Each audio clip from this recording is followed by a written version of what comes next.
Here are your Court News Ohio top stories in 5 minutes. Chief Justice Maureen O'Connor is taking a strong stand on Issue 1, which will be on the statewide ballot November 6th. The proposal would revise the Ohio Constitution, making drug possession of less than 20 grams a misdemeanor with a probationary sentence. This includes the lethal opioid fentanyl. According to the DEA, just 2 milligrams, which is about the size of Abraham Lincoln's beard on a penny, is enough to kill an average person. At that rate, 19 grams would claim 10,000 lives. In a letter of opposition, Chief Justice O'Connor says passing the issue would be catastrophic for both the criminal justice system in the state as well as the drug epidemic as a whole. How much heroin did you use? The Chief Justice believes Ohio may end up with some of the most lenient drug crime laws in the country, and the state could become a magnet for fentanyl traffickers. She also predicts addicts would be less likely to go into treatment as part of a diversion program without the threat of jail time.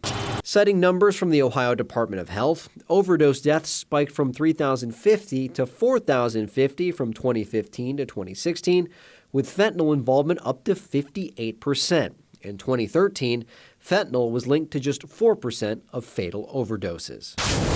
While Supreme Court justices hear dozens of oral arguments each year, there's no difference between circumstantial evidence. There are numerous events and engagements outside their courtroom where they can be heard. Wherever I look, there is innovation and progress in areas we all care about. On this occasion, Justice Judith French is addressing her peers. Lawyers are really everywhere in every community I go into. It doesn't matter if it's a big city or a really small town. The lawyers and the judges are right there in the center of all of it. She was joined by fellow Justices Terrence O'Donnell and Patrick Fisher at the annual State Bar Association convention at Easton. We, the people, and we are part of the people, and our obligation as lawyers is to protect the people. The two-day event not only educates legal minds from around Ohio during numerous sessions. Take good notes when you do, and keep a file when you're talking to people. It also gives lawyers the chance to just sit down,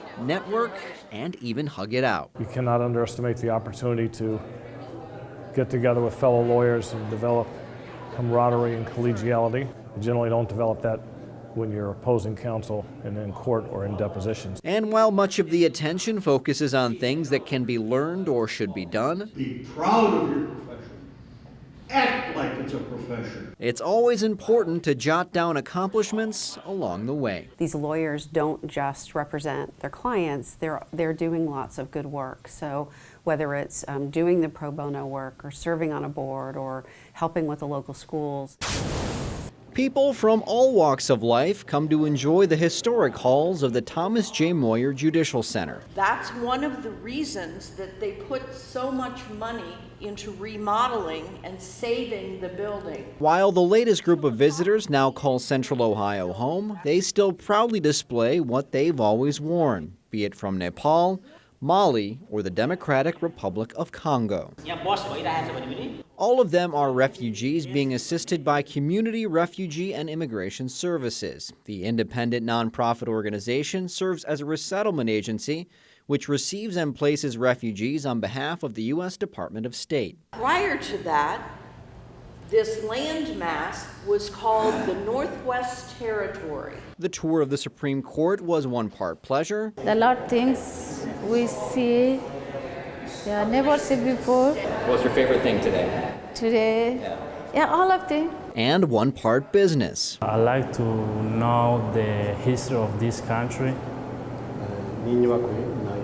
And the building too. That's because many of them are hopeful that one day they can become citizens, some as early as next year, others in the years to come. In the United States, it's where you can live free. You can come from wherever you came from.